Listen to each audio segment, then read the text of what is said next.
दिशा रवि को गिरफ्तार कर लिया है। जबकि आपको बताएं कि शांतनु और निकिता जैकब के खिलाफ गैर जमानती वारंट कोर्ट ने इशू किए हैं। जल्द ही इनकी भी गिरफ्तारी होगी। लेकिन अब तक जो दिल्ली पुलिस ने खुलासा किया है वो चौंकाने वाला है। और इसमें बताया कि जो खालिस्तानी मूवमेंट चलाने वाला धालीवाल है वो इनके संपर्क में था। लगातार इन लोगों की मीटिंग चल रही थी, व्हाट्सएप ग्रुप बनाकर उसमें पूरी योजना बनाई जा रही थी। दिशा रवि के गिरफ्तार होते ही कांग्रेस बौखलाती है, आम आदमी पार्टी बौखलाती है और पाकिस्तान बौखलाता है। ये तीन लोगों का रिश्ता क्या है? नमस्कार, मैं हूं पवन त्यागी। दिल्ली पुलिस की क्राइम ब्रांच ने दिल्ली में जो किसान आंदोलन के नाम पर धरना प्रदर्शन चल रहा है उसको लेकर बड़ा खुलासा किया है। और दिल्ली पुलिस ने खुलासा किया कि ये जो आंदोलन है पूरा का पूरा किसान आंदोलन ये खालिस्तानी मूवमेंट है और खालिस्तानी लोगों द्वारा चलाया जा रहा है। इस पर उन्होंने टूल किट को खुलासा करते हुए तीन भारतीय लड़कियों का खुलासा किया जिन लोगों ने इस टूल किट को बनाकर और इसमें एडिट करके बहुत सारी वीडियो और भ्रम फैलाना, झूठ फैलाना और लोगों को भड़काना, इस तरह का काम किया था टूल किट के जरिए। और ये तीन हैं, निकिता जैकब, शांतनु और दिशा रवि। दिशा रवि को गिरफ्तार कर लिया है। जबकि आपको बताएं कि शांतनु और निकिता जैकब के खिलाफ गैर जमानती वारंट कोर्ट ने इशू किए हैं। जल्द ही इनकी भी गिरफ्तारी होगी। लेकिन अब तक जो दिल्ली पुलिस ने खुलासा किया है वो चौंकाने वाला है। और इसमें बताया कि जो खालिस्तानी मूवमेंट चलाने वाला धालीवाल है वो इनके संपर्क में था। लगातार इन लोगों की मीटिंग चल रही थी, व्हाट्सएप ग्रुप बनाकर उसमें पूरी योजना बनाई जा रही थी। और उस योजना के तीन भाग थे। एक भाग वो था जिसमें ट्वीट कराना है और ट्वीट कराना है, हैशटैग चलाना है, एक मुहिम को आपको चलाना है जिसमें दुनिया में एक माहौल बनाया जा सके और देश में माहौल बनाया जा सके। दूसरा उन्होंने बताया कि 26 जनवरी को फिजिकल एक्टिविटी करनी थी जिसमें ट्रैक्टर रैली, लाल किला पर जाकर तिरंगे का अपमान करना, इतना तक, और खालिस्तान का झंडा फहराना। तीसरा टुकड़ा इसका वो था जो उसके बारे में लोग बोलेंगे, बाद में जो वीडियोस फैलाई जाएंगी और बाद में जो भ्रम फैलाया जाएगा, लोगों में आग लगाने के लिए फेक न्यूज फैलाई जाएगी, उसको लेकर के वीडियो और न्यूज चैनल का सहारा लिया जाएगा। और हम देखें तो ये सारा जो प्रपंच टूल किट का खुलासा हुआ है ठीक उसी तरह योजना रची गई। लेकिन दुर्भाग्य की बात और आश्चर्य की बात देखिए कि ये जो दिशा रवि पकड़ी गई है, इस दिशा रवि के पकड़ते ही तीन लोगों ने इसके पक्ष में खड़े हो गए हैं और तीन लोगों ने आवाज उठाई है। वो है एक पाकिस्तान की सरकार जो आप वहां का प्रधानमंत्री है, उसकी पार्टी है तहरीक-ए-इंसाफ। उसने बाकायदा इस दिशा रवि की जो गिरफ्तारी है उस पर सवाल उठाया है। दूसरी सरकार है केजरीवाल की, तो केजरीवाल की सरकार, आम आदमी सरकार ने इस पर सवाल उठाया है। और आम आदमी पार्टी के राघव चड्ढा ने इसके लिए बाकायदा ट्वीट करते हुए दिशा रवि की गिरफ्तारी पर सवाल उठाए हैं। तीसरी है कांग्रेस पार्टी, राहुल गांधी और प्रियंका गांधी दोनों ने इस दिशा रवि के बारे में सवाल उठाया है और इस तरह की बातें की हैं कि देखिए सरकार जो है बिना डंडे वालों से डर गई। मतलब आप ये देखिए कि एक तरफ खालिस्तानी मूवमेंट का खुलासा हो रहा है, दिल्ली पुलिस के प्रयास के द्वारा इतना बड़ा खुलासा षड्यंत्र का हुआ कि हमारे देश में दोबारा से आतंकी गतिविधियों को लॉन्च करने के लिए यह किसानों का सहारा लिया जा रहा है। जिसमें सबसे खतरनाक और दुखदाई बात यह है कि हमारे ही देश के ये जो लड़कियों का फेस को इस्तेमाल किया जा रहा है, जिसको बेचारी बताया जा रहा है, 21 साल की बेचारी, ये एक एक्टिविस्ट, पर्यावरणविद, ऐसे तमगे दिए जा रहे हैं। ये भी इनकी प्लानिंग का हिस्सा है क्योंकि ये जानते हैं कि आज नहीं तो कल दिल्ली की सुरक्षा एजेंसियां, जांच एजेंसियां इन तक पहुंचेंगी। लेकिन जब इनको पकड़ें तो इनका इकोसिस्टम काम करेगा। और इकोसिस्टम ने काम करना बिल्कुल वैसा शुरू किया जैसा कि खालिस्तानियों ने प्लानिंग की हुई थी। जैसे ही रवि दिशा को पकड़ा गया, आप ये देखिए, दिशा रवि के गिरफ्तार होते ही कांग्रेस बौखलाती है, आम आदमी पार्टी बौखलाती है और पाकिस्तान बौखलाता है।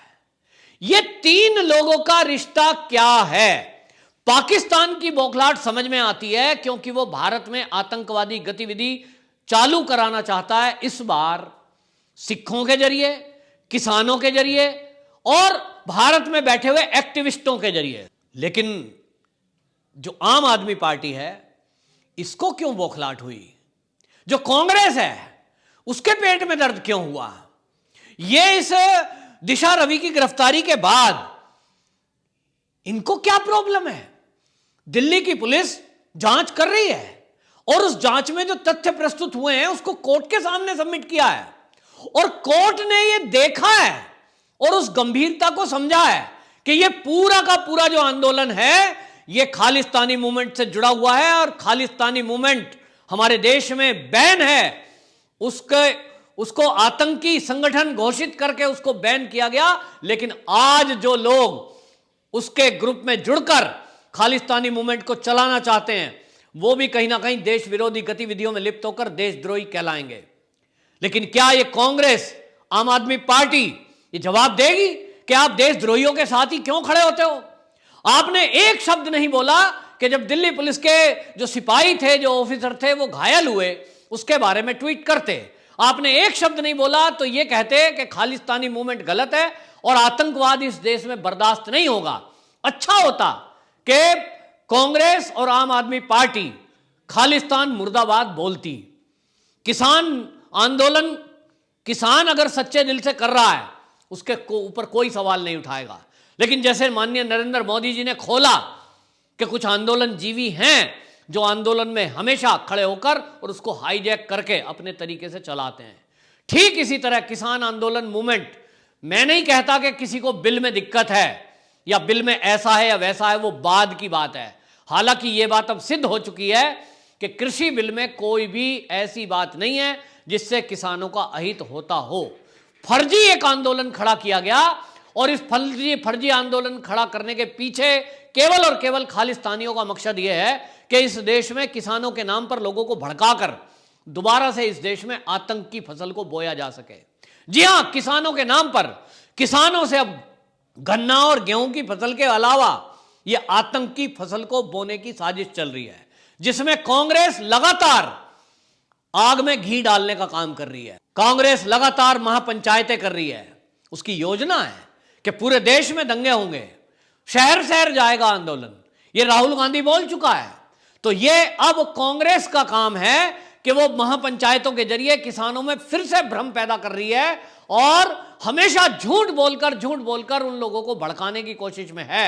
लेकिन यह किसानों को समझना होगा कि जब आज दिल्ली पुलिस ने यह खुलासा किया है कि यह टूल किट के जरिए किस तरह की एक साजिश रची गई कि दिल्ली को घेर कर दिल्ली के बॉर्डर पर आंदोलन किया जाए, धरना प्रदर्शन किया जाए और किसानों के नाम पर लोगों के सेंटीमेंट को जोड़ा जाए उससे, और उसके बाद यह बदनाम किया जाए सरकार को। इतना ही नहीं, इस टूल किट के जरिए एक खुलासा हुआ है जो दिल्ली पुलिस ने खुलासा किया कि हमारे देश की संस्कृति को भी बदनाम करने के लिए इस टूल किट के जरिए लोगों को गाइड किया गया, यानी लोगों को ड्यूटी पे लगाया गया। उसमें योग को बदनाम करने के लिए कहा गया और उसमें देश की चाय को बदनाम करने के लिए कहा गया। और चाय को बदनाम करने के लिए क्यों कहा गया, उसके पीछे का आप मकसद समझिए।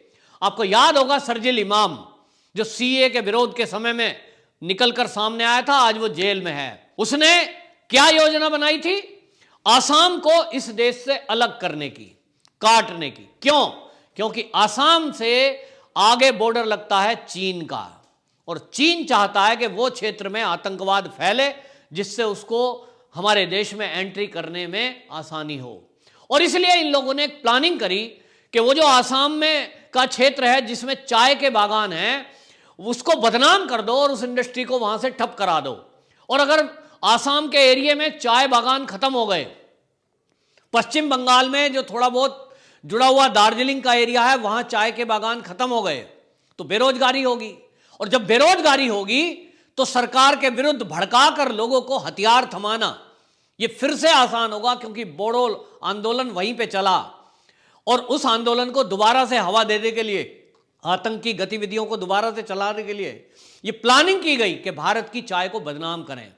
तो ये जो एक्टिविस्ट हैं, जो लोग अभी ये पकड़े गए हैं और जो इसमें नहीं पकड़े गए हैं, अभी पकड़े जाने हैं, इन एक्टिविस्टों ने बाकायदा एक आंदोलन चला रखा है और वो पिछले 6-7 महीने से है कि भारत के अंदर जो चाय असम में पैदा होती है उस चाय में पेस्टिसाइड ज्यादा यूज होता है और इसलिए वो सेहत के लिए खतरनाक है। जब हमारे ही देश में बैठे हुए लोग चाय की बदनामी करेंगे, हमारे ही देश की, और उसके बारे में झूठ फैलाएंगे कि उसमें जहरीली दवा गेरी जा रही है, पेस्टिसाइड गेरे जा रहे हैं, तो क्या होगा? जो विदेशी में बैठे हुए लोग हमारे देश की चाय को पसंद करते हैं, क्योंकि आप जानते हैं कि दार्जिलिंग की चाय पूरी दुनिया में फेमस है, असम की चाय पूरी दुनिया में फेमस है, लेकिन इन लोगों ने प्लानिंग करके असम की चाय को बदनाम करने की कोशिश की ताकि वहां का ये असम का धंधा बंद हो जाए और उसके बाद ये वहां आतंकवाद फैला सकें। इसी तरह इन्होंने योग को बदनाम करने की प्लानिंग करी। टूल किट में इस बात का खुलासा हुआ है। आप जानते हैं कि हमारे देश में योग के नाम के ऊपर इतना हमारे देश में विदेशी लोग आते हैं और वो योग को सीखकर अपने देश में जाके योग सिखाते हैं। लेकिन जब कोई व्यक्ति योग सीखने भारत में आता है तो हमारी संस्कृति से जुड़ता है, क्योंकि योग हमारी वो विरासत है जो हजारों साल से चलती आ रही है। तो लोगों को लगता है कि जिस मेडिटेशन की बात हम आज पढ़ रहे हैं और वैज्ञानिक बता रहे हैं, उसको वैज्ञानिक बता रहे हैं, वो हमारे यहां हजारों साल से चलता आया है। उस योगिक क्रियाओं के जरिए हम अपनी स्पिरिचुअलिटी को तो बढ़ा ही सकते हैं, अपनी एबिलिटी को और अपने शरीर के बॉडी के जो ऑर्गन्स हैं उनके भी बीमारियों को हम ठीक कर सकते हैं। कैसे हम हीलिंग पावर को बढ़ा सकते हैं। और इसलिए भारत के योग का दुनिया में जो डंका बोला, इसको लेकर भी बदनामी की जाए और इस योग को इतना बदनाम कर दिया जाए कि योग के बारे में कोई सोचे ही ना, और जो दवाइयों की कंपनी है विदेशों में उनका धंधा फिर से पनप जाए। और इसलिए आपको बता दूं, प्लानिंग के साथ ऋषिकेश, हरिद्वार और जो योग के सेंटर हैं उसमें भारी संख्या में चीन के लोग, अरब कंट्री के लोग और विदेशों के लोग योग सीखने आते हैं। लेकिन वो योग सीखने के नाम पर यहां गंद फैलाना शुरू कर चुके हैं। जो योग सिखाने वाले टीचर हैं उनको शरीर का लालच, पैसे का लालच दे करके वो उनको ब्लैकमेल कर रहे हैं या तो उन पे कब्जा कर चुके हैं। ऋषिकेश के अंदर हालत यह है जिस पर सरकार को संज्ञान लेना पड़ेगा कि वहां बहुत बड़ी संख्या में विदेशियों का इंटरफेयर है। बहुत सारे आश्रमों में उन लोगों ने कब्जा करा हुआ है, इन्वेस्टमेंट की हुई है, जमीनें खरीदी हुई हैं, अपने आश्रम बना रहे हैं, नाम किसी और का है लेकिन पीछे से काम किसी और का है। इस तरह से इनकी प्लानिंग है कि कुछ दिन बाद ये एक साथ इस तरह की न्यूज चलाएंगे जिससे योग कराने वाले और योग करने वाले दोनों बदनाम हो सकें। तो ये एक बहुत बड़ी साजिश ये खालिस्तानियों के द्वारा चलाई जा रही है और किसानों के नाम पर इस देश की सरकार, जो मोदी सरकार है, इसके खिलाफ लोगों को भड़काया जा रहा है, क्योंकि मोदी सरकार ही वो सरकार है जो हमारे स्वदेशी पर काम कर रही है, स्वदेशी चीजों का प्रचार कर रही है और योग का प्रचार कर रही है और योग को एक इंडस्ट्री के रूप में स्थापित कर रही है।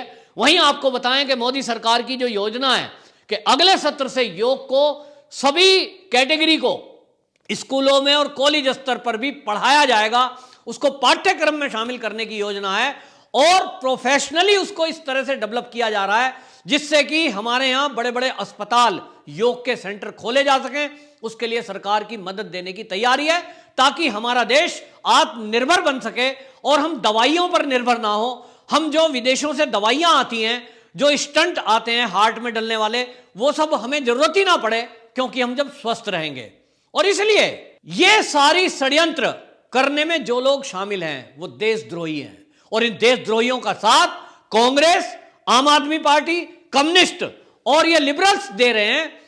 इनके ऊपर भी कार्रवाई होनी चाहिए, क्योंकि ये लोग भी ऐसे लोगों के साथ मिले हैं। मैं तो एक बात कहूंगा कि जो देशद्रोहियों का साथ दे वो भी देशद्रोही है। जैसे कि चोर का साथ देने पर चोर का गुनाहगार चोरी का माना जाता है और हमारे कानून में इसका प्रावधान है कि यदि आपने किसी चोर की मदद करी है तो गिरफ्तारी आपकी भी होगी। तो मैं ये कहना चाहता हूं कि जो आज कांग्रेस और आम आदमी पार्टी या जो कोई वामपंथी दल या कोई पत्रकार भी इन लोगों के साथ खड़ा हो रहा है और इनकी भाषा बोल रहा है या इनको बेचारी बताकर इनके बचाव की कोशिश कर रहा है, उनके खिलाफ भी राजद्रोह की भाषा का धाराओं में केस दर्ज होना चाहिए और वो भी जेल के अंदर होने चाहिए।